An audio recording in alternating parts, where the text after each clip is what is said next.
자, 성인간호학 1번에 이제 와파린을 복용 중인 환자이죠. 그죠? 와파린 같은 경우에는 이게 항응고제잖아요. 그죠? 그래서 피를 물키는 약물이라고 보통 말을 표현하죠. 그렇다 보니까 이제 그 복용하는 동안 혈변, 혈뇨, 출혈 같은 이런 증상들이 있을 수 있기 때문에 계속 관찰해야 되는 거고, 그래서 발치하거나 수술하거나 이런 경우에는 와파린을 이제 확인하에 며칠 동안 이제 안 드셔야 되는 상황인 거죠. 근데 비타민 K는 뭐였어요? K는 이제 그 지열 역할을 하는 거잖아요. 지열. 그러면 비타민 K랑 와파린은 반대 이제 일을 하는 거잖아요. 비타민 K는 와파린 기량제라는 거예요. 그래서 비타민 K가 들어간 음식은 당연히 이제 최소한 이제 자제를 해야 된다는 그 말인 거죠. 그래서 이제 출혈의 위험이 있기 때문에 와파린 복용 중인 사람은 가급적이면 근육 주사, 뭐 정맥 주사 이런 거보다는 먹는 약으로 많이 돌려서 이제 주자는 이런 얘기입니다. 자극을 주지 말자는 거죠. 그래서 쪼이는 옷, 보호대 이런 거는 당연히 모기 쉽게 발생할 수가 있는 거죠. 신체 활동이 활발한 운동은 당연히 이제 피하도록 해야 되는 거죠. 자, 이번에 고혈압 약물 같은 경우 제가 책에 되게 이제 그런 약물 분류에 따라서 내가 상세하게 적어 놨거든요. 외우는 팁도 제가 상세하게 올려놨으니까 한번 참고하시길 바랍니다. 이번에 칼슘 채널 차단제 같은 게 정답이 1번이죠. 베라파민이죠.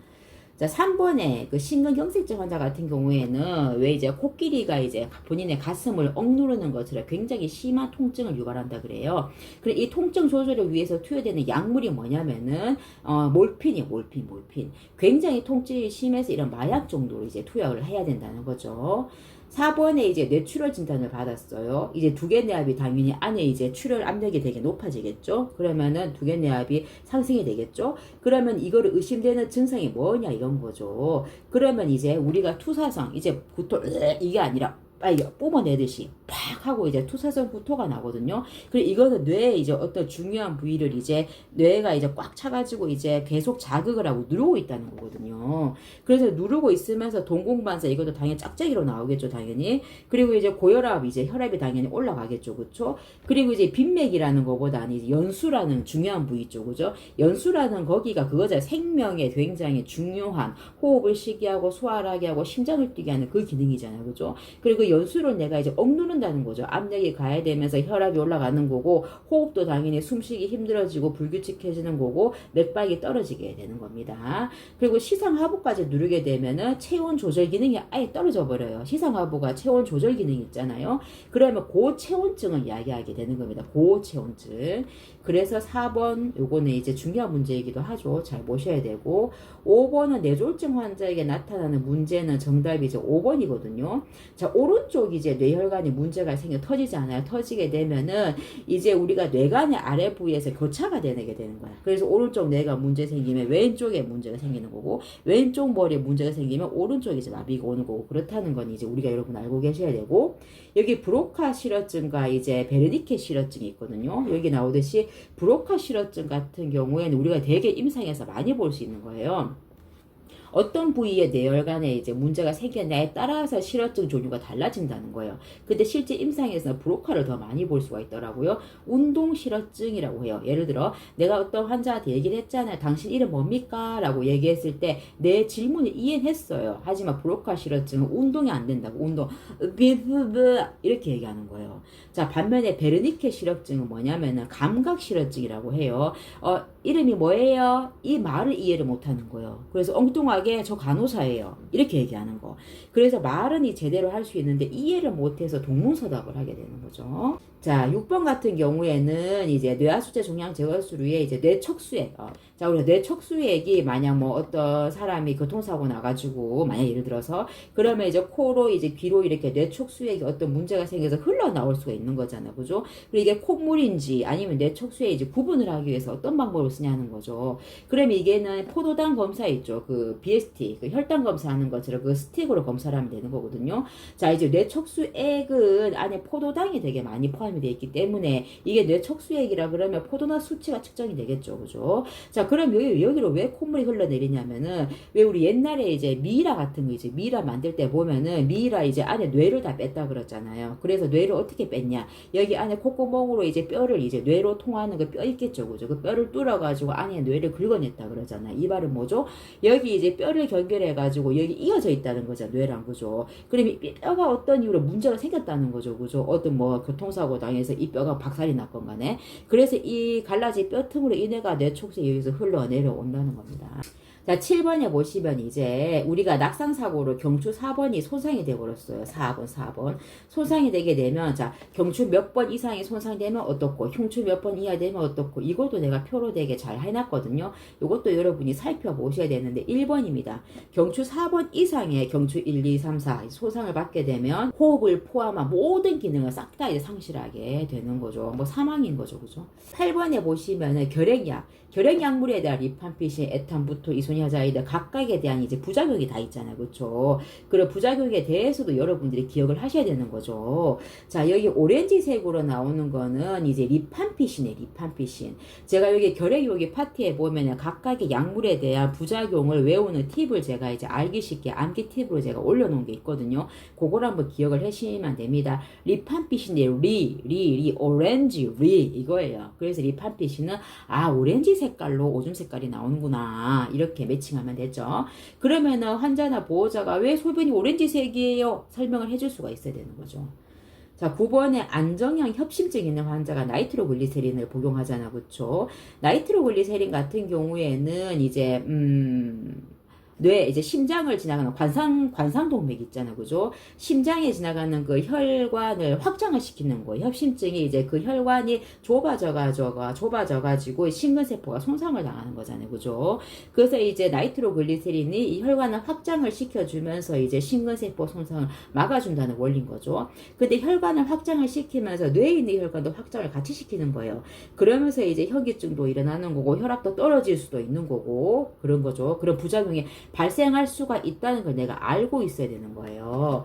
그래서 나이트로글리세린은 입으로 먹는 게 아니라 혀 밑에, 그죠? 혀 밑에는 굵은 혈관으로 이제 흡수가 되게끔 혀 밑에 투여하는 거고, 5분의 간격을 두고 효과가 없으면 3번까지 투여하기 가능합니다. 이렇게 했는데 흉통이 이제 없어지지 않으면 심근경색으로 이제 진전이 되는 거기 때문에 응급실 당연히 가야 되는 거죠. 자, 10번에 같은 경우는 EKG 잃는 거거든요. EKG 잃는 거예요. 그 심전도 잃는 건데, 이 심전도 잃는 방법도 제가 여기 다 적어 놨어요. 각각의 조기 심박수축은 이런 거, 요런 거, 저런 거 했으니까, 요건 내가 눈으로 봐서 익혀야 되는 겁니다. 자, 11번에 보시면은, 자, 뇌경색 후에 연화곤란이 있는 환자 간호예요. 자, 뇌경색이 있다는 거는 이제 연화곤란이 발생하는 거예요. 왜냐면 이제 한쪽에 편마비가 발생하면서 식도든 뭐든 간에 다 이제 반이 마비가 왔다고 그냥 쉽게 생각을 하시면 되는 거죠. 그래서 한쪽이 이제 마비가 옴으로 인해서 이제 마비가 있는 쪽에 감각과 운동과 모든 거 떨어지잖아요. 그래서 뜨거운 거를 여기 넣더라도 내가 뜨겁다는 걸 인지를 못하고, 삼키는 것도 꿀꺽 이런 걸 제대로 못한다는 거죠. 그래서 사례가 걸려가지고 폐 속으로 이제 들어갈 수 있는 거죠. 그럼 뭐가 걸린다? 흡인성 폐렴이 걸릴 수 있는 위험이 상당히 높아진다는 거죠. 그래서 뇌경색 있는 환자는 이제 액체류는 피해야 되는 거죠. 이분들 액체, 미음 이런 거 먹게 되면 계속 연달아서 사례 걸리면서 계속 굉장히 폐렴에 걸릴 위험이 높아지는 거죠. 그래서 이런 분들은 이제 액체 같은 거에 이제 농도를 이제 젤리처럼 진하게 만들어주는 점도, 증진제라고 있거든요. 이런 걸 섞어가지고 먹이도록 하는 거죠. 또 식사 같은 것도 죽 위주로 끈적끈적하게 만들어서 이제 먹여야지 이제 사례가 걸리는 게 덜 하는 거죠. 당연히 마비가 있는 쪽이 아니라 어디? 마비가 없는 쪽으로 이제 먹이는 거죠. 그리고 이제 앞에 전에 이제 그 L튜브 비위가 삽입할 때도 제가 말씀드렸는데, 앞에가 기도가 있고 앞에가 기도고 뒤에가 식도잖아요. 그죠? 그래서 비위관을 삽입을 할 때 식도로 들어가야 되기 때문에 어떻게 했죠? 머리를 앞으로 숙였잖아요. 그죠? 그래서 이것도 똑같아요. 머리를 뒤로 젖히고 음식물 씹으면 기도로 들어가 있죠. 그죠? 그래서 머리를 최대한 이렇게 앞으로 숙여가지고 먹게끔 해야지 폐로 안 들어가고 식도로 넘어갈 수 있게끔 하는 거죠. 12번에 보시면 이제 척수가 손상이 됐어요. 척추, 그죠? 손상이 되고 난 다음에 자율신경 반사 부전이라고 있는데, 이게 어떤 척추가 데미지가 받게 되잖아요. 어떤 이제 떨어져가지고 이제 어떤 손상을 받던. 그러면 흉수 6번 이상의 부위의 척수 손상 환자한테 이런 이제 자율신경 반사 부전이 되게 많이 나타나는데, 이게 교감신경이 과도하게 이제 자극을 받아서 그러는 거예요. 이 척추에서 교감신경, 부교감신경 이게 이제 신경들이 분절이 되잖아요. 시작이 되잖아요. 그죠? 근데 이 교감신경이 이제 과민하게 이제 반응을 한다고 생각을 하면 되는 거예요. 그래서 이제 교감신경이 갑작스럽게 막 이렇게 반응을 하게 되면서 어떤 게 나타난다? 혈관이 수축을 하게 되면서 고혈압이 나타나겠죠. 고혈압이 나타나면서 두통이 생기겠죠. 그러면서 이제 갑자기 눈도 되게 많이 흐려지고 맥박도 되게 많이 떨어지는 이런 반응이 나타나게 되는 거거든요. 그러면 이제 고혈압이 막 쭉쭉쭉쭉 올라가는 게 이게 정말 심각한 문제인 거죠. 그래서 고혈압을 떨어뜨려야 되는 게 가장 급선무인 거예요. 이런 자율신경 반사부전이 있을 때. 그러면 이렇게 교감신경을 자극시키는 요인이 뭔데 이거예요. 이거 트리거 포인트가 있을 거잖아요. 그죠? 이 유발 요인이란 게 이제 환자가 이제 뭐 만약 바지를 너무 이제 타이트하게 했다거나 아니면 소변을 제대로 이제 못 넣었다거나 아니면 대변을 제대로 못 넣어가지고 대변이 안에 꽉 찼다거나 뭐 이런 것들이 이제 유발시키는 요인인 거예요. 그래서 이제 만약 척추에 데미지가 있는 환자가 갑자기 BP가 너무 많이 높아졌어. 그러면은 대변, 소변 이런 걸 먼저 확인해 보시는 게 참 좋은 방법입니다. 13번의 퇴행성 관절염은 이제 아까 류마티스 관절염이랑 다르거든요. 퇴행성 관절염의 특징은 이제 아까 류마티스는 이제 자가면역질환 뭐 이런 얘기였잖아요. 그죠? 퇴행성은 내가 이제 오래 썼을 때 내가 나이가 많이 들었어. 그리고 무릎을 되게 많이 썼어. 이러면 이제 퇴행성 관절염이 생길 수 있지. 또 젊은 사람이지만 내가 택배기사 뭐 이런 분들처럼 되게 무릎을 되게 빡세게 많이 쓰는 분들 같은 경우에 나이랑 상관없이 퇴행성 관절염이 올 수도 있죠. 13번의 정답은 1번이에요. 해벨이 된 결절. 14번 같은 경우에는 이제 제5내신경은 3차 신경을 말하는 거거든요.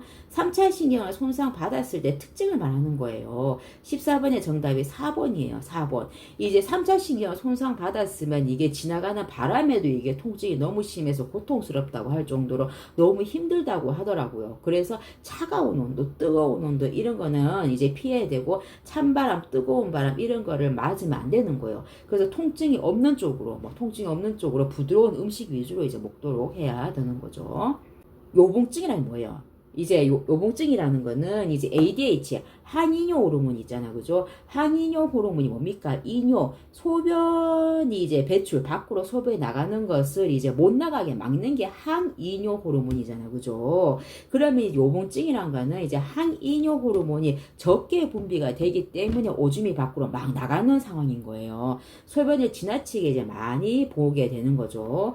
그래서 이때는 이제 혈중 나트륨은 그대로라 하더라도, 보세요. 혈중에 이제 나트륨은 그대로야. 혈중 전해진 나트륨 수치는 그대로인데 상대적으로 오줌 물이 되게 많이 빠져나감으로 인해 가지고 고나트륨 혈증이 발생할 수 있는 거예요.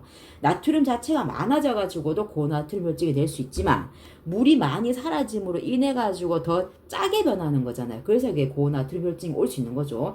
이때는 이 나트륨 배설을 촉진시키는 라식스가 이뇨제 종류거든요. 이 이뇨제를 투여해가지고 나트륨을 빼는 것도 방법이기도 합니다. 선생님이 이뇨제인데 안 그래도 오줌 많이 빠져나가는데 또 빼는 거예요? 이건 나트륨 배설을 촉진시키기 위한 목적으로 이제 쓰는 겁니다. 자, 근데 이제 나트륨을 너무 빠른 속도로 교정을 하게 되잖아요. 그러면 빠른 속도로 이제 교정을 한답시고 수액을 막 이제 부어버려. 그러면 이제 뇌세포로 이제 수액들이 막 들어가 버리는 거예요. 그래서 뇌부종이 초래가 되는 거죠. 자, 여기 나오는 마니톨이란 거는 뇌압이 상승했을 때 투여하는 약물입니다. 다른 거죠. 그렇죠?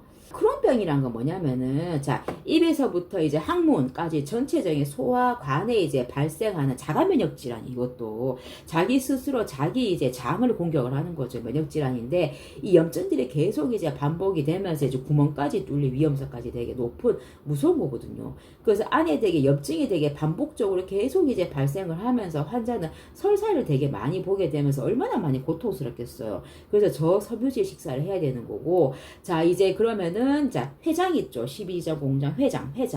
그 회장에 이제 말단, 회장 부위에서 우리가 비타민 B12라는 게 흡수가 돼야 돼요. 회장에서.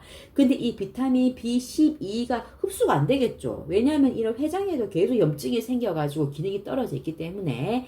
그래서 비타민 B12를 반드시 나는 이제 투약으로 보충을 해서 먹으셔야 되는 거야. 그리고 이제 담즙 있죠. 담즙이란 것이 똑같이 아까 회장 거기에서 흡수가 돼가지고 재흡수가 돼야 된다는 거예요. 재흡수가 돼가지고 이게 간이 또 담즙을 만들어내는데 재활용해야 되는데 담즙이 재흡수가 안 되는 거예요. 그러면 이제 재료가 딸리겠죠? 딸리니까 부족하단 말이죠. 부족해가지고 이제 담즙이 제대로 안 만들어지는 거죠. 담즙이 무슨 일을 하죠? 지방을 소화시키는 일 하잖아요. 그쵸? 그러면은 저지방식을 해야 되는 거죠. 소화가 안 되기 때문에. 자, 손상받은 장세포가 다 염증으로 인해서 손상을 받잖아요. 그래서 고단백 식사를 먹어야 되는 겁니다. 자, 17번에 보시면 양성 전립선 비대. 남자 같은 경우에는 이제 그 방광에서 이제 요도 쪽으로 빠지는 그 전립선이 이제 딱딱 있거든요. 그래서 이제 거기에서 양성 전립선, 나이가 들게 되면 이 전립선이 굉장히 두껍고 비대해진단 말인 거죠. 그래서 유치도료관 같은 거 꼽을 때도 이제 전립선 거기 통과하기가 굉장히 많이 힘들거든요. 그래서 이제 전립선이 이빨이 커지기 때문에 어떻게 소변을 쌀 때 소변이 당연히 잘 안 나오겠죠. 당연히 그죠. 배뇨 곤란이 주된 특징이라고 할 수가 있습니다.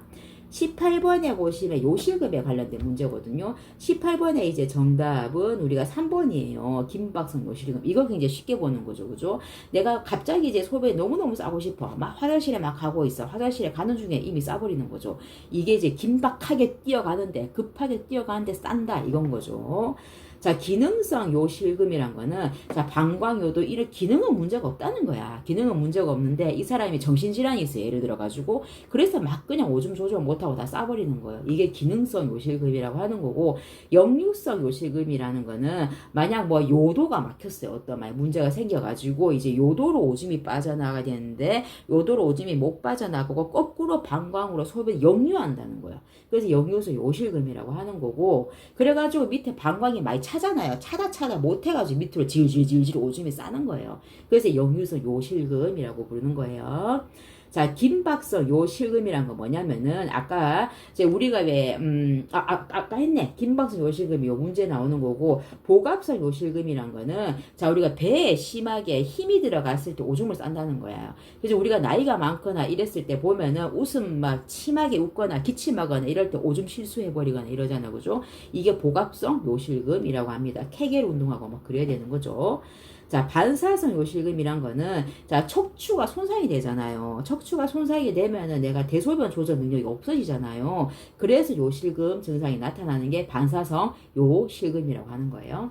자, 19번에 보시면, 자, 혈액투석을 받던 환자예요. 혈액투석을 받던 환자가 갑자기 토하고 불안해지고 이 증상은 뭔가 이 말인데 정답은 어떻게 해야 되냐 이건 거죠. 2번이죠. 혈액투석 속도를 늦춘다. 자, 혈액투석을 한다는 거는 자, 혈액 안에 있는 노폐물들을 다 걸러준다는 거잖아요. 깨끗하게 걸러서 다시 넣어준다는 거잖아. 그죠? 근데 이제 그럼 다 걸러져서 들어오는 혈액들은 되게 깨끗하잖아. 그죠? 깨끗한데 상대적으로 이제 뇌 안에 노폐물은 덜 사라지게 되는 거죠. 상대적인 거예요. 혈관에 있는 피는 되게 깨끗하고 노폐물은 걸러져 있지만 실제 뇌 안에 있는 뇌세포 안에 있는 노폐물은 덜 사라졌다는 거지. 그러면은 보세요. 이로 인해서 자, 상대적으로 이제 혈액에는 깨끗하잖아. 깨끗하기 때문에 뇌 이제 세포 안에 있는 이제 지저분한 노폐물 이런 걸 좀 중화를 시켜주기 위해서 이제 혈관 안에 있는 뭐 물이라든지 이런 것들이 뇌세포 안으로 침투를 하는 거예요. 물켜주기 위해서 삼투압 그런 거랑 비슷하다고 생각하면 되는 거 쉽게. 그렇게 되면 뇌 조직 안으로 이제 들어가게 되는 거죠. 혈관에 있던 물이 들어가면서. 그러면 뇌세포 부족이 되는 거잖아요. 부종이 발생하면서 불안하고 경련하고 오심구토 있으면서 약간 좀 말이 안 되는 뭐 헛소리하거나 이런 거잖아요. 그죠? 이게 투석 불균형 증후군이라고 하는 거예요. 그래서 이거를 예방하기 위해서 투석을 막 4시간에 걸쳐가 천천히 돌리잖아요. 20번에 보시면 이제 고관절 전치환술 이제 이런 것도 요양병원 이런 데 가면 되게 많이 보거든요. 정답이 20번에 이제 5번이거든요. 자, 우리 고관절을 이제 어쨌든 인공관절로 이제 껐다고 하면은 이제 인공관절이 빠지지 않게끔 이제 다리를 쩍벌이야 쩍벌 외전 해가지고 다리 사이에 삼각대기 같은 거 끼워두거든요. 그래서 내전 다리가 이제 쪼그라지게 되면은 이제 인공관절 끼워놓은 게 이제 빠져버린다는 거예요. 그래서 외전이 일정 기간 동안 되게끔 이제 하는 거죠. 당연히 다리 꼬는 거 이런 거 당연히 안 되는 거고 수술 후에 일주일쯤 되면은 보행기나 목발 이제 이용해가지고 걷게끔 이제 훈련을 시킵니다. 요즘에는 일주일까지도 안 기다린다 그러더라고요. 수술하고 나서 바로 이제 며칠 안에 바로 그냥 운동을 시킨다고 하네요. 21번에 보시면 이제 낙삼으로 이제 다리가 골절이 돼서 속고붕대를 하고 있어요. 이제 이런 경우 우리가 잘 봐야 되는 거는 이제 속고붕대를 하고 있어. 그러면은 이제 손과 발가락 끝에 이제 혈액순환이 제대로 잘 되는지 이게 중요 포인트인 거예요. 그래서 혈액순환 잘 됩니까? 이렇게 손발톱 이렇게 눌러보고 꼬물락꼬물락 한번 해보세요. 내가 만지는 게 느껴집니까? 이거를 검사해가지고 만약 이게 순환이 안 느껴지는데요. 퉁퉁 부어올라요. 이게 손가락에 청색증이 왔어요. 그러면은 속고붕대도 스플린트도 다 이제 쪼개버려야 되는 거죠. 혈액순환이 되도록 해야 되기 때문에. 그래서 정답이 이제 1번인 거죠. 22번에 보시면 이제 당뇨병을 가진 환자인 거죠. 당뇨병을 가진 대상자가 이제 고혈당이 오고 오신과 구토가 와서 응급실에 왔어요. 어떤 치료가 필요하냐? 고혈당을 먼저 떨어뜨려야 되는 거잖아요. 그죠? 그래서 정답이 이제 1번인 건데, 자, 고혈당. 혈당이 되게 이제 높아지잖아요. 그죠? 그렇게 되면은 이제 혈당이 높다는 거는 그만큼 수분을 많이 끌어들여가지고 이걸 소변으로 배출시켜 버리는 거예요. 그러면서 포도당도 같이 나가게 되는 거죠. 그래서 다뇨가 되는 거고, 소변에서 이제 포도당이 이제 검출이 되게 되는 거죠. 그만큼 다뇨, 오줌이 되게 많이 계속 빠져나가게 되면서 이 사람은 탈수가 생기는 거죠. 그래서 탈수를 이제 교정을 해줘야 된다는 거. 그리고 인슐린을 줘야 되는 거죠. 인슐린이 피하러 주는 게 아니라 빠른 속도로 줘야 되기 때문에 속효성 인슐린 있죠. RI 이런 거를 이제 수액에 이제 섞어가지고 이제 막 정맥으로 투여를 해야 되는 거예요. 그래서 고혈당 상태이기 때문에 뭐 이제 50% 포도당은 당연히 이런 거는 저혈당 있는 환자한테 주는 거고요. 자, 23번에 이제 보시면은 십이지장 궤양을 앓고 있다는 거는 이 궤양에 돼 있는 부위가 궤양이 치료가 안 되면 빵꾸가 나서 천공이 되는 거죠. 그죠?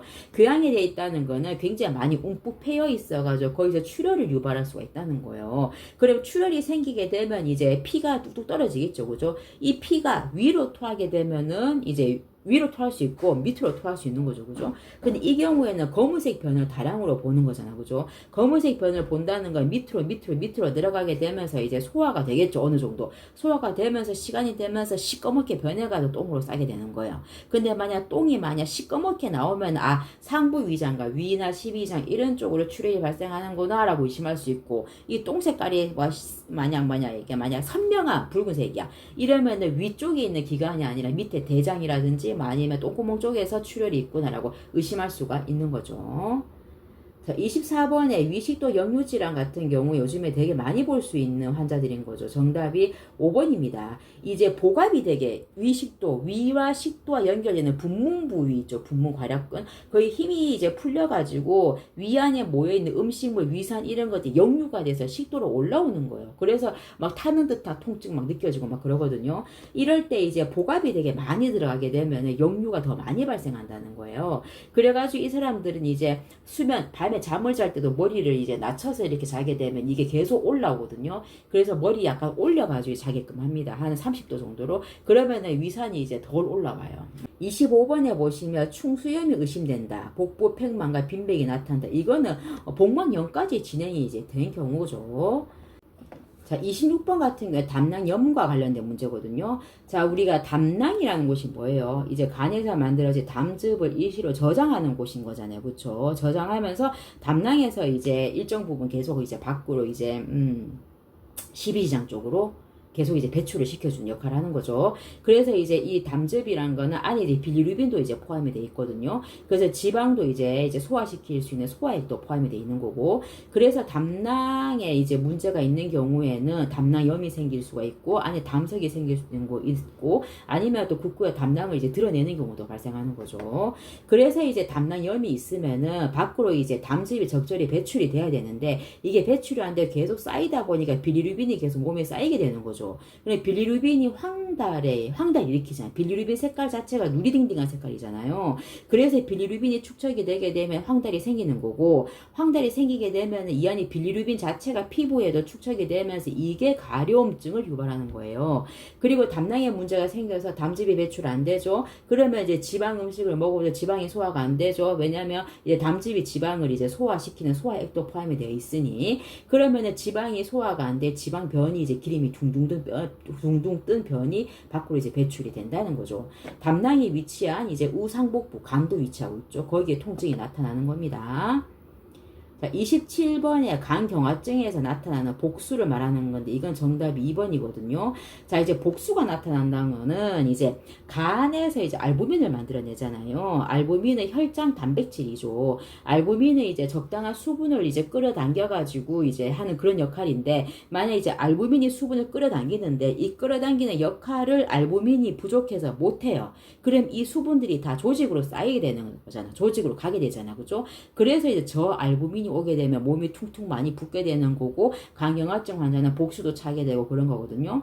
또 이제 간경화증 환자는 이제 그 간으로 들어가는 이제 혈관이 자체가 간이 경화가 됐기 때문에 혈액순환이 잘 안 되잖아요. 잘 안 들어가잖아요. 간으로 들어가는 혈액이. 그래서 밑에 혈액이 많이 고이게 되는 거죠. 그래서 복수가 더 많이 차게 되는 거죠. 그럼 체중이 당연히 증가하게 되는 거죠. 배가 이렇게 많이 나와 있으니 좌위 호흡, 앉아서 하는 이제 호흡이 되게 많이 편해지는 거죠. 알부민 수치가 떨어지죠. 간에서 알부민을 만들어내기 때문에. 배가 많이 이빨이 이렇게 있는데 수분 염분 많이 먹어서 하면 말도 안 되는 얘기죠. 복수천자를 하는 거죠. 복수 빼야 되죠. 그죠? 28번에 보시면 뇌졸중, 뇌경색이죠. 뇌경색 환자가 이제 평생 먹어야 되는 거죠. 대부분. 이거는 이제 정답이 1번입니다. 1번. 항혈소판 제제. 뭐 아스피린 이런 약을 이제 먹는 거죠. 혈전 용해제 같은 거는 그 TPA라든지 이런 약물이죠. 그죠? 이거는 만약 내가 이제 심근경색이라든지 아니면 뇌경색이라든지 골든타임 있잖아요. 골든타임 뭐 3, 4시간 안에 응급실에 도착해서 적응증이 된다고 하면은 TPA 같은 거 있잖아요. 혈전 바로 그냥 녹여버리는 거. 이것을 시술을 하게 되는 거죠. 혈전 용해제랑 항혈소판제는 다릅니다. 29번에 파킨슨 환자라는 거는, 파킨슨은 이제 도파민이 생성하는 세포가 부족해가지고 도파민 부족해서 생기는 퇴행성 운동 질환이에요. 그러면 이제 운동이 부족해진다는 거지. 그래서 이제 몸이 뻣뻣하게 이제 굳는 모습을 보이거든. 몸이 뻣뻣하게 굳어 있어요. 이게 다 근육이니까 굳어 있고 표정도 다 굳어 있어요. 그래서 아무 표정이 없어. 화난 표정처럼. 그래 굳는 모습 보이다. 걷는 것도 이제 종종종종 걸으듯이 이제 걷는 거예요. 불안불안하게 걷는 거죠. 속도가 붙으면 막 이제 자기 주체를 못하고 급하게 막 앞으로 쏠리듯이 걸어가다가 넘어지기도 하는 거거든요.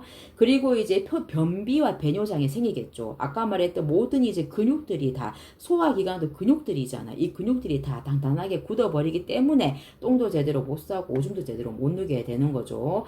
그리고 특징이 보면은 안정시에 가만히 있을 때 이렇게 떨리는 증상이 보여. 파킨슨 특유의 증상이거든요. 이렇게 떨리다가 수저질 하세요 하고 수저를 쥐어주면 이제 어떤 행동을 할 때는 떨리는 게 덜해집니다. 그리고 이제 언어장애, 이제 이쪽도 다 근육이잖아요. 그죠? 이게 다 안 되다 보니까 말도 이제 부정확하게 되는 거고, 목소리도 단조롭게 나타나는 거고, 그렇다 보니까 이제 본인이 스스로 인지가 있다 보니까 말 안 하게 되거든요. 그래서 서서히 이제 끝에는 말까지 못하게 되기까지 되는 거죠. 30번에 보시면은 이제 백신을 투여받은 직후에 호흡곤란과 저혈압이 왔어요. 이건 뭐겠어요? 아나필락시 반응이 왔잖아요. 그렇죠? 이럴 때는 에피네프린을 투여해야 되는 거예요. 아나필락틱 반응이 왔을 때는 가장 무서운 게 기도가 이제 협착이 되면서 숨을 못 쉬게 돼서 이제 사망에까지 이르잖아요. 그죠? 그래서 협착이 된 기도를 풀어주는 이제 목적이 에피네프린이거든요. 에피네프린은 기관지는 확장을 시키고 혈관은 수축시키는 역할을 하잖아요. 그래서 이제 알러지가 되게 많이 심한 사람은 에피네프린 같은 거 본인 다리에 주사를 놓게끔 주사를 처방받아서 항상 소지해서 다니기도 하죠. 31번에 보시면 이제 항암제를 복용하고 있는 환자에 대한 간호인 거죠. 31번 정답이 4번이요, 4번.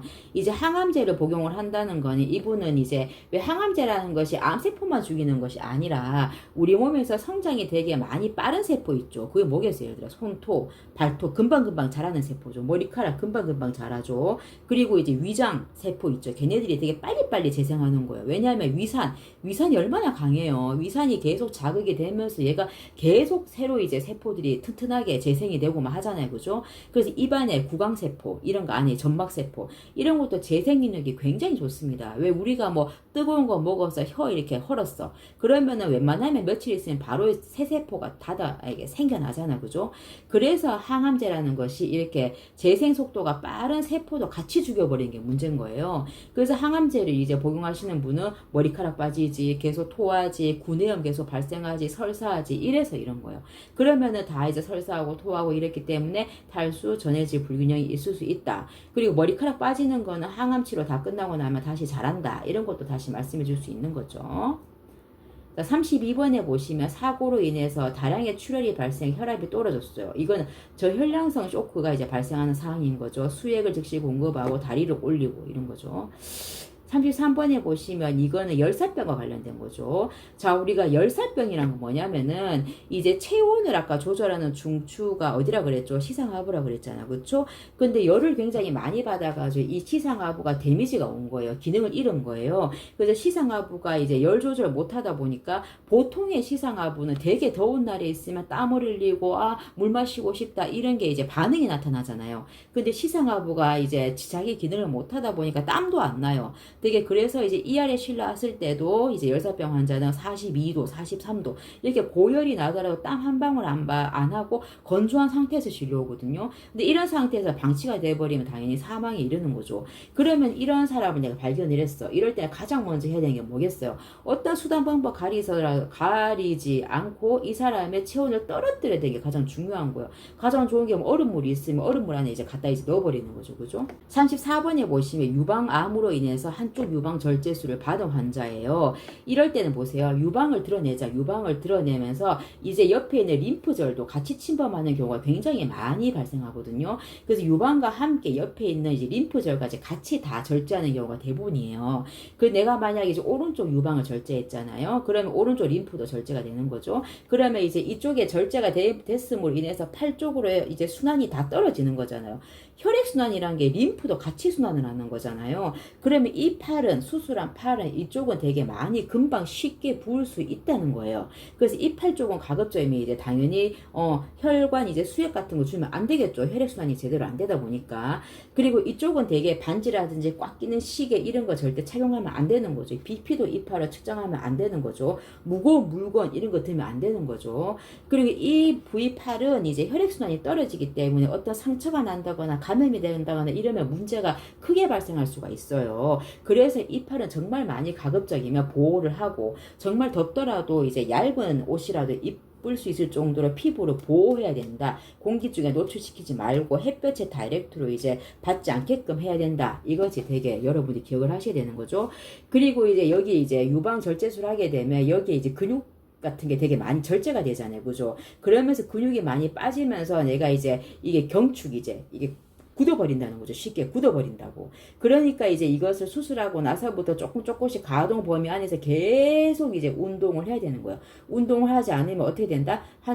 한측 팔, 오른쪽 수술한 이 팔이 몸에 붙은 채로 머리가 이렇게 기울어지는 자세가 된다 이겁니다. 이게 근육 자체가 다 이제 잘려나가기 때문에 그런 거. 이쪽에 유방을 잘라지게 되면서. 35번에 보시면은 이제 방사선 요법을 받고 있는 환자인 거죠. 그죠? 자, 방사선 요법을 받게 되면은, 자, 우리가 거기 방사선 치료 받는 곳에 거기 이제 마킹 하잖아요. 그죠? 이 마킹을 절대 지우면 안 되는 거고, 처방된 연고를 제외한 어떤 로션과 어떤 연고도 바르면 안 되는 거예요. 네이버 같은 데 보면 왜 방사선 치료 받으신 분들 여기 화상 입은 것처럼 막 시뻘겋게 막 달아오고 얼마나 근데 방사선 치료 받을 때 힘드시겠어요. 그죠? 그런 걸 임의로 아무거나 바르지 말라는 거예요. 자, 찬바람, 햇볕 이런 데도 다이렉트로 노출을 시키지 말라는 거고. 그래서 방사선 치료 받는 이 팔은 정말 이제 금이야 오기야 하면서 소중하게 다려주셔야 된다는 겁니다. 36번에 보시면 이거 문제 쉽죠? 그죠? 넘어갈게요. 37번에 보시면 이제 궤양성 대장염에 대한 거죠. 이제 대장에 이제 궤양이 계속 생기는 거, 궤양이 생겨가지고 대장의 염증과 궤양이 계속 반복을 하면서 부종과 출혈이 계속 생기겠죠. 궤양이 생기니까. 이것도 뭐다? 자가 면역 질환이에요. 아까 크론병도 자가 면역 질환이었잖아요. 그죠? 계속 악화됐다가 완화됐다 계속 이게 반복을 하게 계속 되는 거죠. 증상이 너무너무 많이 심하잖아요. 그죠? 만약 그러면은 회장 이하로 12지장, 공장, 회장까지가 소장이잖아요. 그러면 회장 이후로는 대장이잖아요. 이 대장에 문제 생긴 거잖아요. 이 대장을 다 잘라내는 거죠. 그죠? 그러면 회장을 밖으로 빼가지고 똥을 이제 밖으로 빼는 거예요. 회장루를 형성할 수도 있는 거고, 아니면 때로는 회장이랑 이제 항문이랑 이제 연결해가지고 이렇게 문합을 시키는 경우도 있을 수 있는 거죠. 그래서 이런 경우는 아까 크론병도 설사를 되게 많이 한다 그랬잖아요. 이런 궤양성 대장염도 다 염증은 그래요. 설사를 되게 많이 유발하게 되므로 이제 이런 혈액이 섞인 설사하는 것이 특징이다.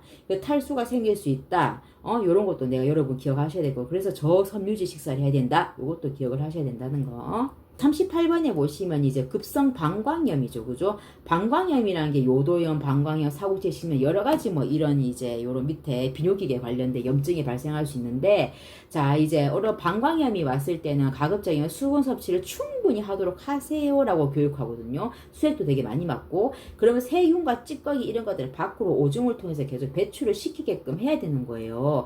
그래서 소변의 산성도를 적당히 유지하게 되면 세균이 번식하는 게 확실히 많이 줄어들거든요. 그래서 방광염 이런 거, 요도염 이런 게 계속 반복적으로 이제 나타나는 분들은 비타민 C 같은 걸 충분히 섭취를 해서 소변의 산성도를 올리는 것도 좋은 방법이거든요.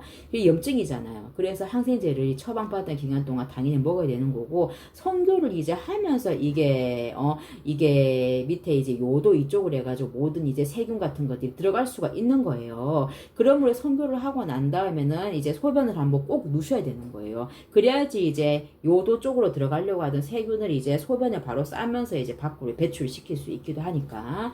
그리고 5번에 보시면 이제 소변을 우리 알잖아요. 여자는 소변 보고 나서 이제 앞에 이제 요도에서 항문 방향으로 휴지를 닦아야 된다는 거.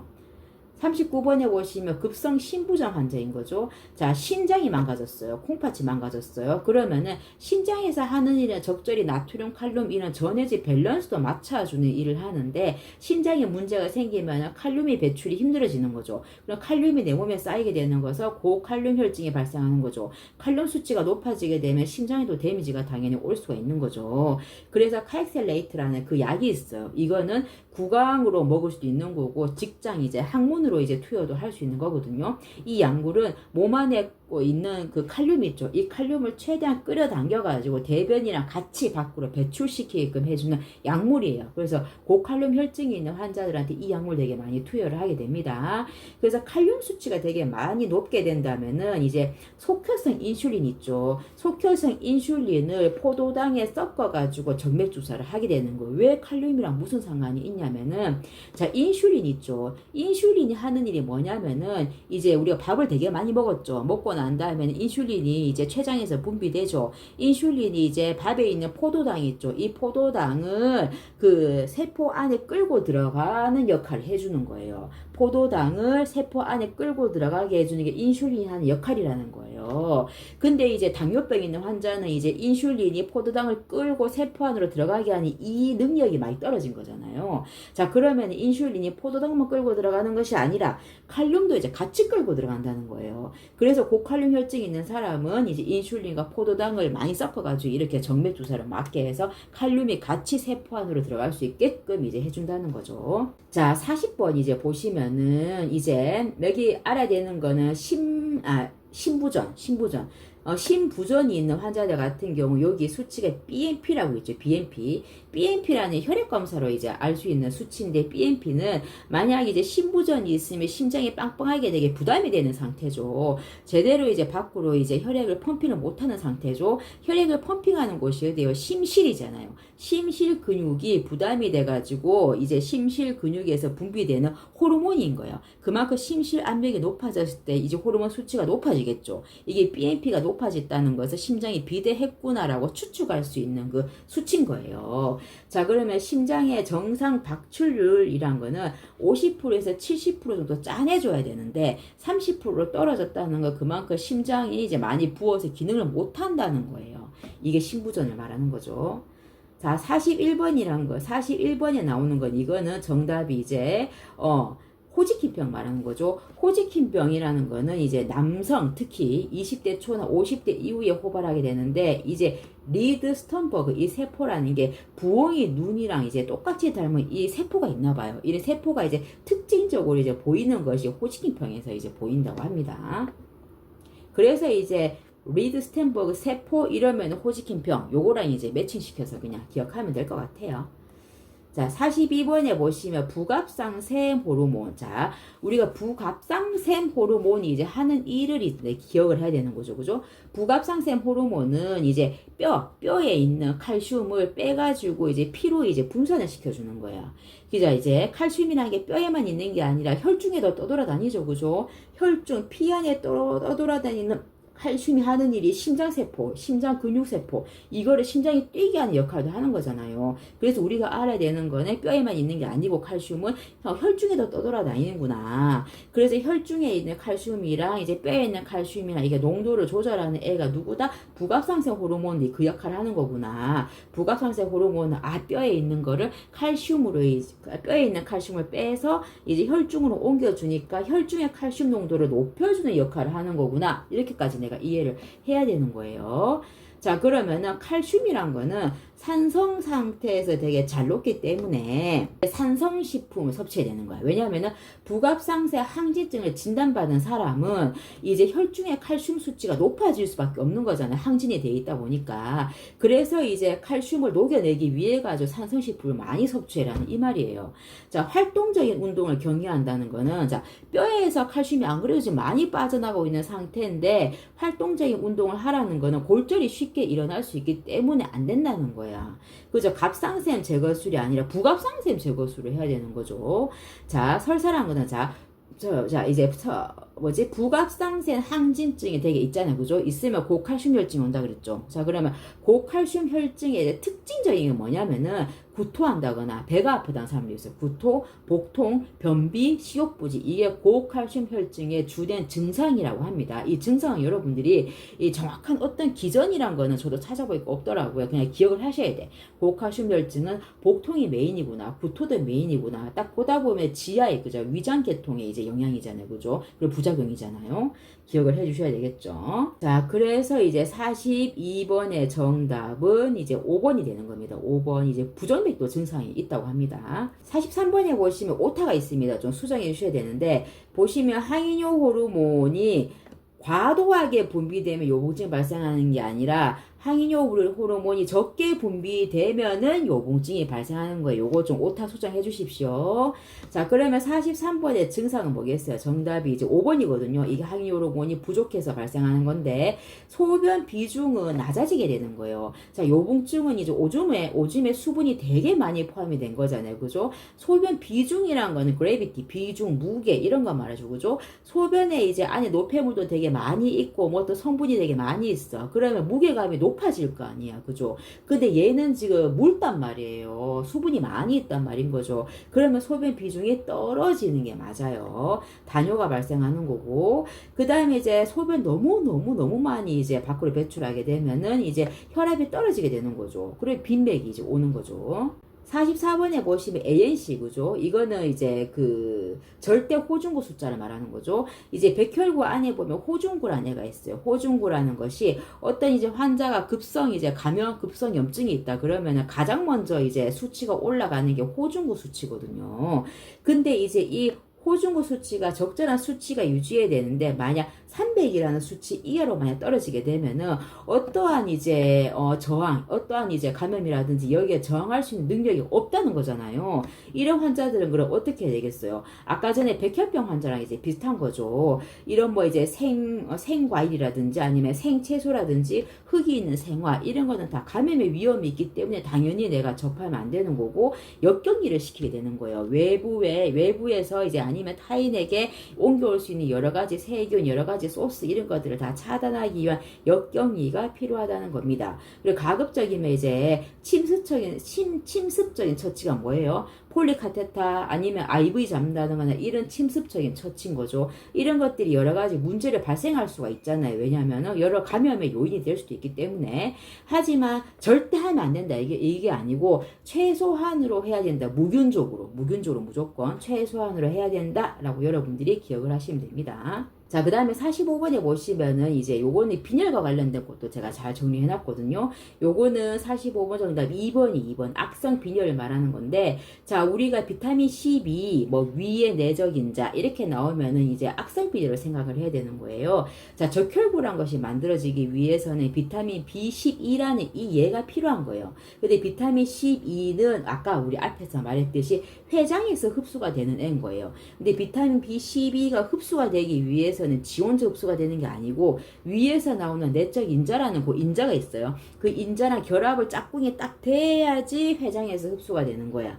그럼 만약 위암이 걸려가지고 위를 다 이제 절제를 한 사람이야. 그러면 위에 내적 인자라는 게 없잖아, 그죠? 그럼 비타민 B12가 지원적 흡수가 안 된다 그랬잖아, 그죠? 그러면 어떻게? 예전에는 그래서 위암이 걸리면은 이게 악성 나을 수가 없니 빈혈이 오는 거구나라고 생각을 한 거예요.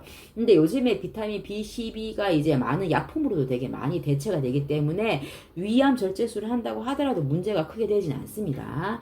자, 그래서 이건 악성 빈혈이다. 나머지 빈혈의 형태들도 우리가 제가 책에다 정리해놨기 때문에 보시면서 이제 구분을 하실 줄 아셔야 됩니다.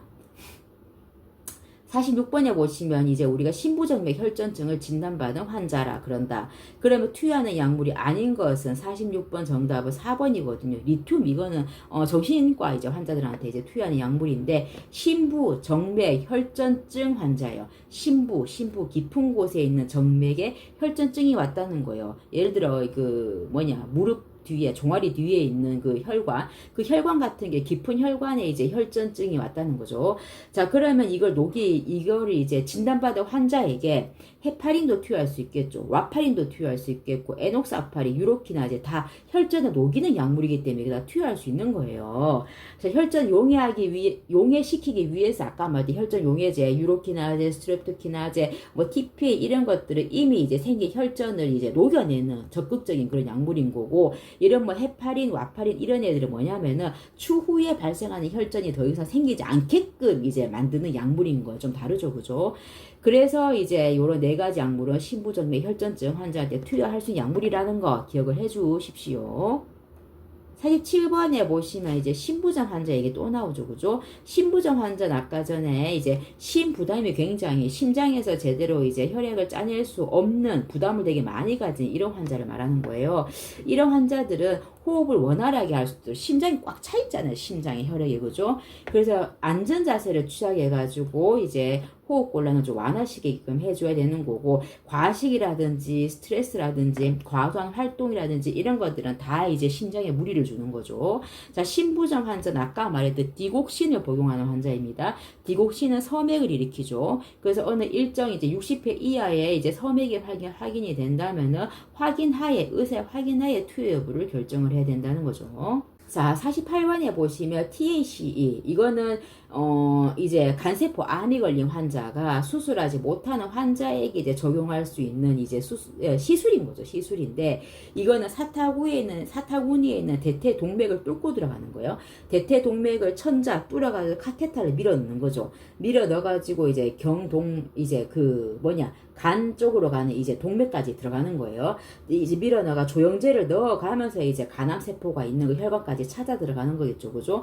그러면 이제 간암세포에 산소와 영양분을 공급하는 동맥을 찾은 거예요. 찾고 나서는 이 동맥에다가 이제 항암제를 투여하는 거죠. 항암제를 투여하고 나면 어떻게 되겠어요? 이 이제 간암세포, 이제 얘네한테 이제 그 항암제가 이제 가게 되는 거잖아요. 그 혈관을 찾아서 들어간 거니까. 그리고 난 다음에 이제 항암제를 투입하고 나가지고 색전 물질을 주입하는 거야. 아싸리 그냥 이거 막아버리는 거야. 그렇게 되면 이제 그 항암세포가 있는 부위는 아예 괴사가 돼버리고 죽어버리는 거죠. 이게 TACE, 색전술이 색전 이제 막는다 이런 말이잖아, 그죠? 막음으로 인해 가지고 뒤에 아예 다 죽여버린다, 간세포를, 이런 건데, 자, 그렇게 되면 우리가 해야 되는 거는 아까 대퇴동맥을 뚫고 들어간다 그랬잖아, 그죠? 그러면 대퇴동맥을 뚫은 그 천자 부위가 지혈이 되잖아, 지혈을 하기 위한 그 모래주머니를 올려놔야 되는 거고 거기에 출혈이 생기는 건지 붓진 않은 건지 확인을 반드시 해야 되는 거죠. 자, 그리고 난 다음에 이제 어떻게 해야 되죠? 내가 대퇴 이제 동맥을 뚫은 그 부위의 다리 쪽에 발에 혈관이 이제 동맥이 지나가잖아, 그죠? 이 동맥이 대퇴동맥에 만약 문제가 생겼으면 이 동맥들이 다리 쪽에 혈액순환이 안 된단 말인 거잖아, 그죠? 문제가 생기면 안 되겠죠, 그죠? 그래서 발등 쪽에 있는 동맥을 이제 확인을 하는 거예요. 양쪽에 다 확인을 해가지고 천자 이제 그 대퇴동맥을 뚫은 그 다리랑 뚫지 않은 다리랑 똑같이 이제 동맥 이제 횟수를 비교해가지고 그 펌핑 정도도 비교해서 차이가 없는지 반드시 비교를 해야 되는 거고, 이 TAC 색전술 하기 전에 이제 동맥 이제 뛰는 정도랑 색전술 뛰고 하고 난 다음에 뛰는 정도도 횟수도 카운트를 해야 되는 거죠. 네, 시술 후에 이제 대퇴동맥 뚫었잖아요, 그죠? 뚫고 난 다음에 여기가 이제 지혈이 돼야 되고 혈종이 없어야 되고 문제가 없어야 되기 때문에 침상에서 8시간 동안 이제 안정을 할 수 있게 하는 거죠. 자, 아까 말했던 하지의 이제 말초동맥, 발 쪽에 되는 게 족배동맥의 이제 순환을 촉진, 이 순환을 확인하는 겁니다. 자, 49번 같은 경우에는 이제 낙상사고를 당하잖아요. 어제 낙상사고를 당해가지고 척추가 이제 신경 손상을 받은 사람들도 있거든요. 이런 분한테 적절한 이제 간호중재를 묻는 건데 정답이 2번이거든요.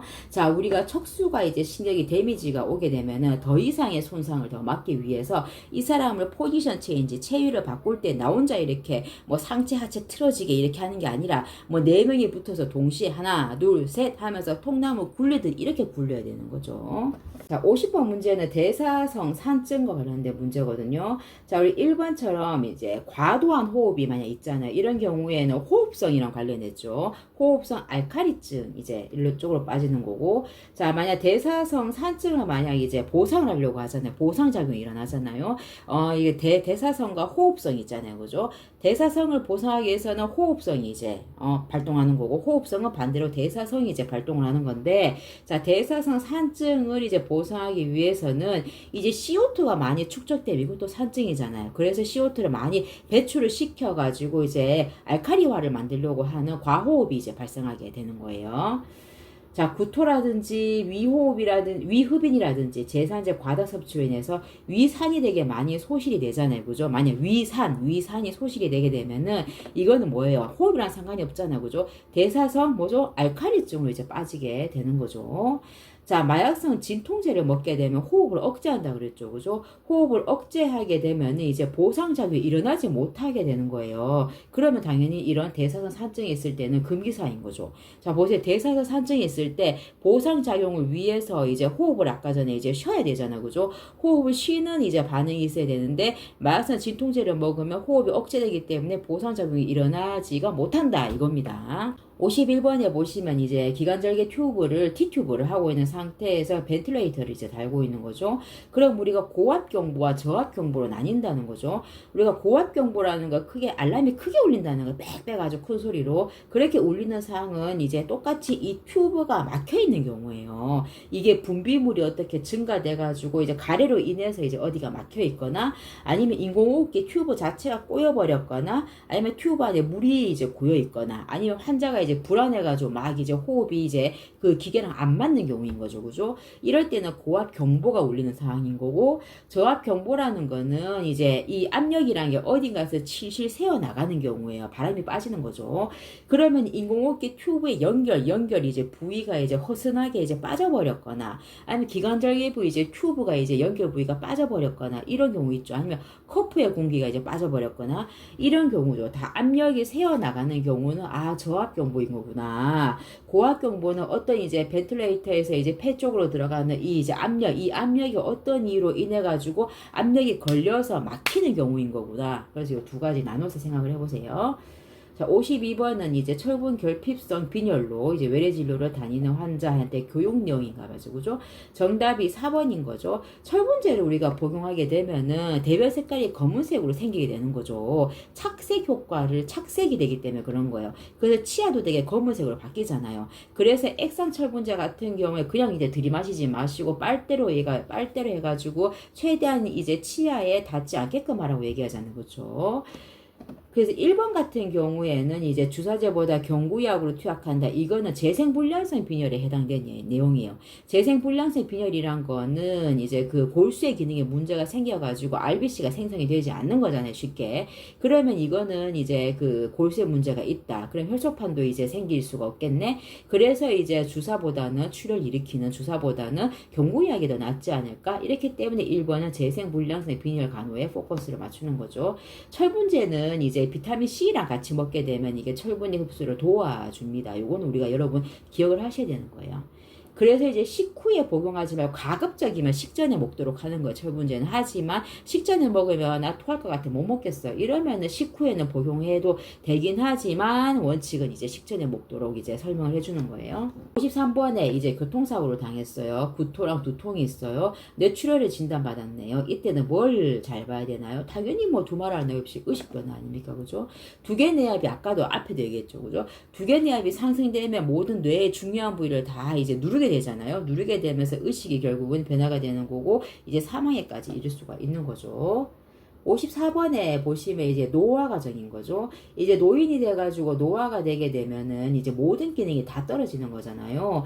그래서 폐혈관 자체, 모든 이제 혈관들의 저항이 다 커지게 되면서 폐 동맥 압력도 증가되는 거고, 폐 순환 자체가 이제 제대로 안 되는 거예요. 그럼 고혈압도 당연히 발생 확률이 높아지는 거고, 폐활량이 감소가 되는 거죠. 그래서 호흡을 제대로 쉬지 못하는 거고, 조금만 걸어도 숨차다고 하는 거고, 맛에 대한 역치가 상승하는 거예요. 예전에는 뭐 소금 뭐 한 스푼만 먹어도 적당히 하던 사람이 이제 소금 2스푼, 3스푼 넣어야지 적당히 라고 이제 되는 거죠. 그래서 노인들이 만든 음식이 되게 짜잖아요. 그래서 약물 배설 능력이 낮아지는 거죠. 신장의 기능이 감소가 되면서 약물을 오줌으로 적당히 배출해줘야 되는데 이 능력이 떨어지기 때문에 약물이 축적돼요. 그래서 노인들은 약물을 더 조심하게 써야 되는 거죠. 55번 같은 경우에는 이제 후두 아무리에서 후두역이 전체를 절제한 경우인 거죠. 그죠? 그러면 후두가 이제 없어지게 되면 숨을 쉴 수 있는 그 길이 없어지는 거잖아요. 그래서 이렇게 후두 공을 뚫게 되는 거거든요. 구멍을 뚫고 나서 이 구멍을 가지고 이 사람은 평생 이제 살아가게 되는 거거든요. 그리고 이 구멍 안으로 이제 비닐을 덮어서라도 이제 물이 들어가면 안 되게끔 내가 적극적으로 이제 막아야 되는 거고, 그리고 이제 후두 이제 절개 공이 이제 완성되기 전까지는 기관절개 튜브를 꼽아가지고 이제 한동안 있을 수도 있겠죠. 그러면 이제 우리가 목소리 같은 거 낼 때는 보면 후두를 지나가면서 성대를 떨리면서 자극을 하면서 이렇게 목소리가 나오는 거거든요. 그러면 후두가 없어진다는 것은 이제 목소리가 밖으로 이제 나오지가 않는다는 거죠. 그러면 인공적으로 이제 진동을 일으킬 만한 어떤 것이 필요한 거잖아요. 자, 우리가 그런 걸 알기 전에 먼저 우리가 목소리 하는 거, 아, 에, 이, 오, 지금 말하는 거, 발음, 이런 것들은 내가 이제 혀와 이제 입의 이제 모양으로 인해서, 혀 놀림으로 인해서 목소리, 이제 발음이 이제 나오는 거잖아요. 그러면 내가 이제 이 떨리는 이것만 내가 어떤 게 대체해주면 되는 거지. 그러면 후두 이제 떨리는 기계 같은 게 있죠. 그죠? 기계를 내가 이제 이렇게 되잖아요. 후두 이제 전기인공 후두기라고 하네. 전기인공 후두기를 여기 되면 이게 떨리잖아요. 떨리면서 내가 이러면서 이제 내가 발음만 입 모양을 제대로 내면은 목소리가 이제 발음이 대화가 가능한 거거든요. 그렇게 안 하면 아니면 식도에 있는 공기 있죠. 식도의 공기를 뱉어내면서 이렇게 말하는 것도 있고 이제 훈련하는 게 있는데 이 이게 전기 인공 후두기로 인위적으로 이제 이거를 진동을 시켜서 이제 목소리 내느냐 뭐 아니면 식도에 있는 바람을 밖으로 인공적으로 빼면서 내가 이제 여기 진동을 일으켜서 이제 목소리를 내게 하느냐 이거는 두 가지 방법 중에 택을 하면 되는 거죠. 그래서 이제 55번의 정답은 2번이 되는 거예요. 후두암 수술하고 난 다음에는 당연히 어떤 수술이든 간에 출혈이 위험이 당연히 높죠. 수술하고 난 다음에 이제 바이탈을 잘 해야 되는 거고 기관절개공이 있으면 목욕하는 거 물 들어가면 안 되는 거잖아. 자유롭게 해야 되는 거고 이거는 이제 영구적인 거. 그리고 차가운 공기에 왜 우리는 숨을 쉬게 될 때 콧구멍 이렇게 지나가면서 여기서 가습 역할도 되고 온도도 적당하게 유지가 되면서 들어가지만 지연절개공이 뚫리게 되면 다이렉트로 찬바람, 다이렉트로 건조한 공기가 바로 들어가잖아. 그죠? 그렇기 때문에 이제 수시로 이제 집에 있을 때 가습기 같은 거 노출을 계속 시켜야 되는 거고 차가운 공기 다이렉트로 확 들어가게끔 하면 안 되는 겁니다. 56번에 이제 방사선 치료에 대한 설명인 거죠. 그렇죠? 요거는 이제 정답이 56번은 1번이거든요. 방사선 치료는 이제 하는 게 종양 세포가 자라나는 성장을 억제시키기 위한 방사선을 다이렉트로 쬐는 거죠. 그죠? 이거 2번 같은 경우 DNA에 직접적으로 작용해서 얘가 이제 세포 번식을 하지 못하게 하는 것은 이제 항암제 먹는 거 항암 화학요법의 기전이라고 할 수 있는 거죠. 똑같아요. 탈모라든지 구토라든지 이런 구내염 다 똑같이 항암 항암제 먹는 거랑 똑같이 이제 부작용이 발생하는 거죠. 탈모는 영구적인 것이 아니라 이 치료가 다 끝나면 다시 자라난다는 거 이제 알려줘야 되는 거죠. 57번도 이제 천식환자 약물 치료에 대해서도 내가 호흡기계 파트에 정리를 잘 해놨거든요. 표로. 요거는 천식환자 거는 기억을 해주셔야 돼요. 정답이 5번이거든요. 스트랩토키나제는 이제 천식환자 약물한테 쓰는 약물이 아니고 얘는 혈전용해제로 쓰이는 약물입니다. 58번에 보시면은 이제 운동을 하게 되면은 다리의 통증이 심했다가 쉬면은 또 이제 괜찮아진대요.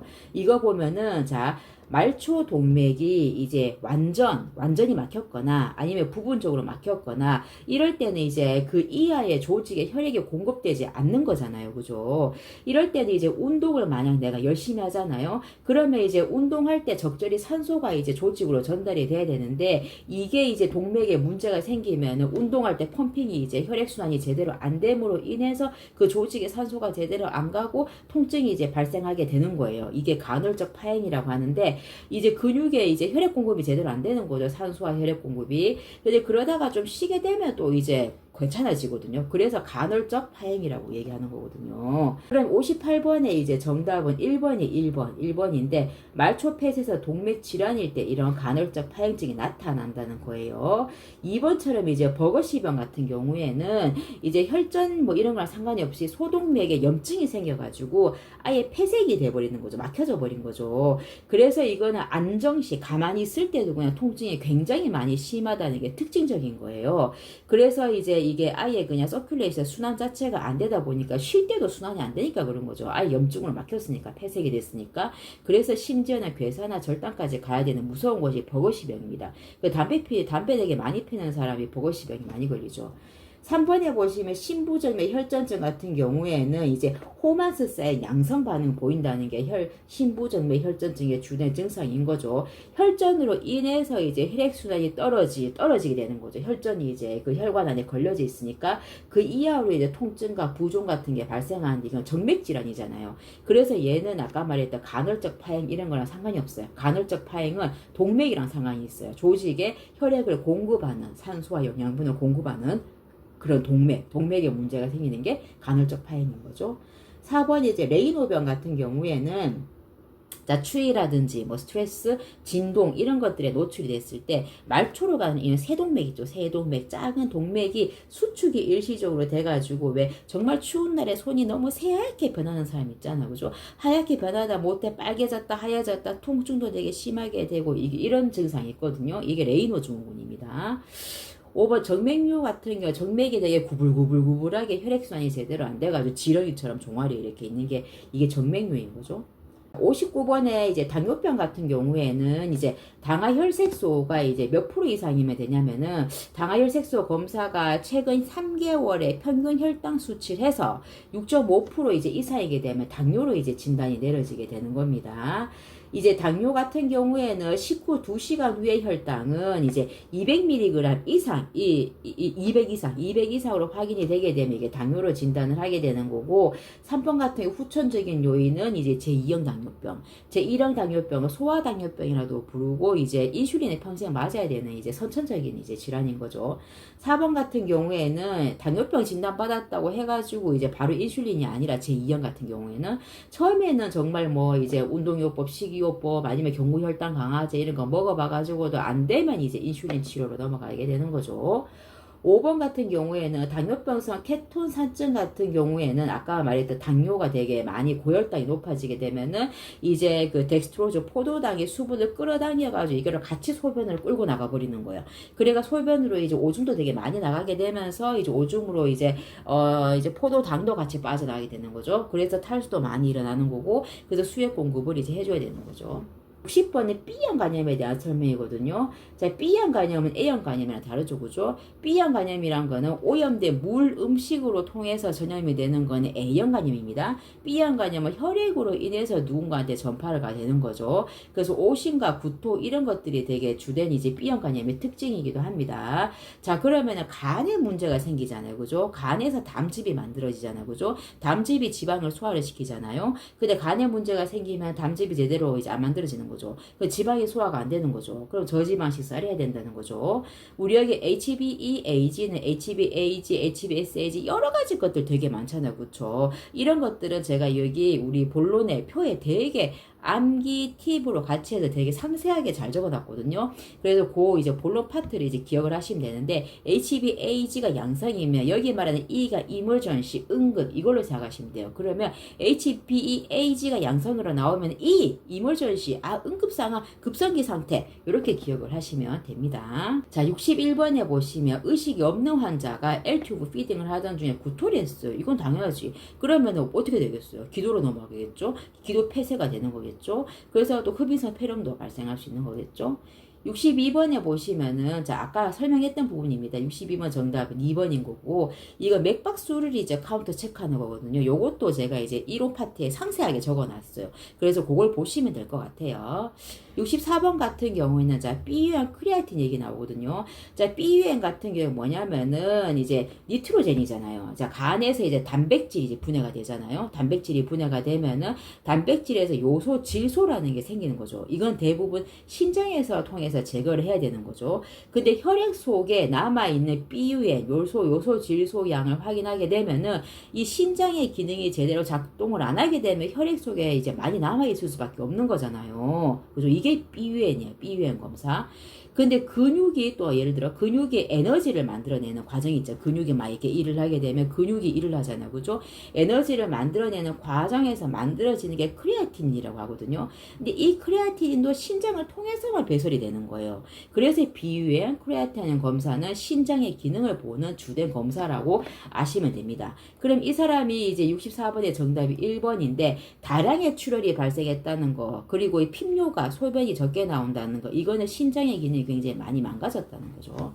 그래서 이게 적당한 이제 출혈, 적당한 이제 그 혈액순환이 있어야지 신장의 기능을 하는데 지금 이 케이스처럼 너무나도 많은 출혈이 있고 너무나도 많은 탈수가 발생하게 되면 신장의 기능이 아예 정말 엄청나게 많이 떨어져 버려서 급성 신부전을 초래하기도 해요. 65번은 암모니아 관련된 문제인데 우리가 단백질을 많이 먹게 되면 암모니아가 거기서 발생하잖아요. 그러면 우리가 암모니아는 독성이 있다는 거죠. 그러면 이 독성이 우리 몸에 있으면 안 되잖아요. 그래서 이 간이 암모니아를 독성이 덜한 요소라는 형태를 암모니아를 요소라는 형태로 바꿔서 오줌으로 이제 나가게 하는 거죠. 그래서 암모니아 냄새 막 풍기잖아요. 오줌 냄새 보면은 그 과정에 이제 간이 만약 문제가 생기잖아요. 그럼 암모니아를 밖으로 배출을 못 시키게 되는 거죠. 그럼 암모니아 계속 몸에 쌓이게 되는 거죠. 근데 암모니아 계속 쌓이면 어디에 영향 미치냐? 머리에 영향, 뇌에 영향 미치는 거죠. 그래서 간성 혼수가 오는 거예요. 그러면 멘탈 의식이 없어지는 거죠. 그럴 때 이제 이 암모니아를 이제 밖으로 배출시키기 위해서 이제 관장을 되게 많이 하거든요. 관장을 많이 해서 이제 그 암모니아 수치가 많이 떨어지게 되면은 멘탈이 없어졌던 사람도 의식이 돌아오는 상황을 볼 수가 있어요. 그럼 65번 같이 그러면 정답이 4번이 락툴로스 관장이라고요. 이 관장 이름이. 그럼 단백질을 많이 먹으면 암모니아가 많이 생기기 때문에 이런 분들은 저단백 식사를 해야 되는 거죠. 자, 66번은 이제 식도암과 관련된 문제인데 정답이 4번이거든요. 자, 식도암이라는 거는 자, 이제 원인이 뭐냐면은 영양결핍이라든지 아니면 음주 흡연 아니면 너무 자극적이고 너무 뜨거운 이런 음식 있죠. 이런 것들을 오랫동안 장기간에 노출됐을 경우에 식도암이 걸리는데 식도암 같은 경우 예후도 굉장히 안 좋다고 그래요. 주변에 림프절이 굉장히 많이 분포가 돼 있어가지고 전이가 상당히 잘 일어나는 부위입니다. 그래서 이제 이거는 수술 전도 그렇고 수술 후도 그렇고 이제 구강 자체로 섭취가 이제 불가능한 거잖아. 당분간 힘들잖아. 그죠? 힘들기 때문에 이거 위로관을 뚫거나 공장루를 뚫어가지고 거기서 이제 인위적으로 영양 공급을 하게 되는 거고 필요 시에는 중심정맥관을 잡아가지고 TPM 같은 거를 이제 투여도 받을 수도 있는 겁니다. 그래서 66번의 정답은 이 4번이 이제 되는 거죠. 이제 식도암이 걸렸을 때 흔한 증상은 뭐겠어요? 여기 목구멍 여기가 막힌 듯한 느낌이 당연히 들겠죠. 음식물이 안 넘어가는 거죠. 위로관이 영구적이진 않고 식도암이 이제 수술하고 난 다음에 회복해가지고 이제 연동운동이 이제 생기게 되면은 이제 그때부터는 부드러운 음식을 이제 먹어보기 시작하는 거죠. 이게 식도에 암이 걸리게 되면 이제 전이가 되게 잘 되고 예후가 안 좋다 그랬잖아요. 그래서 보통은 전체 식도를 싹 다 이제 절제술을 한다 그래요. 그러면 이제 이 위를 이제 목까지 끌어올려가지고 이거를 이제 문합을 해가지고 만드는 경우도 이제 있는 거고 이 과정에서 횡격막을 건드리게 되잖아요. 이 위를 끌어올려 올리기 때문에 그런 거죠. 그죠? 그럼 횡격막을 건드리게 되는 거죠. 그래서 횡격막을 절개하기 때문에 수술하고 난 다음에는 기침과 심호흡이 횡격막이 힘들기 때문에 어려울 수도 있다는 거. 수술하고 난 다음에. 그래서 횡격막을 건드렸네. 기침 심호흡 힘들겠네. 그러면 이 사람은 조기 이상할 때 조금 이런 부분이 힘들 수 있겠다라고 간호할 때 내가 이제 간주를 하고 이제 봐야 되는 거죠. 67번은 자 식도암으로 이제 식도 절제술 아까 했던 거 똑같다 그죠? 전체 식도 절제술을 한 사람한테 뭐가 문제 생기겠어요? 영양불량이 생기겠죠? 자 68번에 이제 우리가 3도 화상을 입었잖아요. 이게 가장 무서운 게 뭐냐면은 혈관이 다 직접적으로 다 타버린다는 거예요. 쉽게 다 직접적으로 손상을 다 받아버려 가지고 이제 조직으로 모든 수분과 모든 것들이 다 이제 다 빠져나가 버리는 거예요. 그럼 이제 결국은 어떻게 되겠어요? 혈액순환하는 이제 피의 양이 줄어든다는 거예요. 조직으로 다 빠져나가게 되면서 그래서 신장으로 가는 혈류량과 이제 줄어들게 되는 거고 심박축량 심장에서 짜내는 혈액량도 당연히 줄어드는 거죠. 이로 인해서 어떻게 되는 거죠? 저혈량성 쇼크가 오는 거고 이제 신장이 망가지면서 산증도 이제 유발하게 되는 거죠. 그게 이제 무섭죠, 그죠? 그래서 이런 화상을 굉장히 심각하게 이제 입고 온 사람 같은 경우에는 저혈량 쇼크로 인해서 모든 것들이 망가질 위험성이 높기 때문에 수액을 즉시 이제 공급하고 폴리 꽂고 오줌이 이제 나오는 거 양 체크해야 되고 해야 되는 거죠. 물론 이런 케이스는 감염의 위험도 굉장히 높아지는 거죠.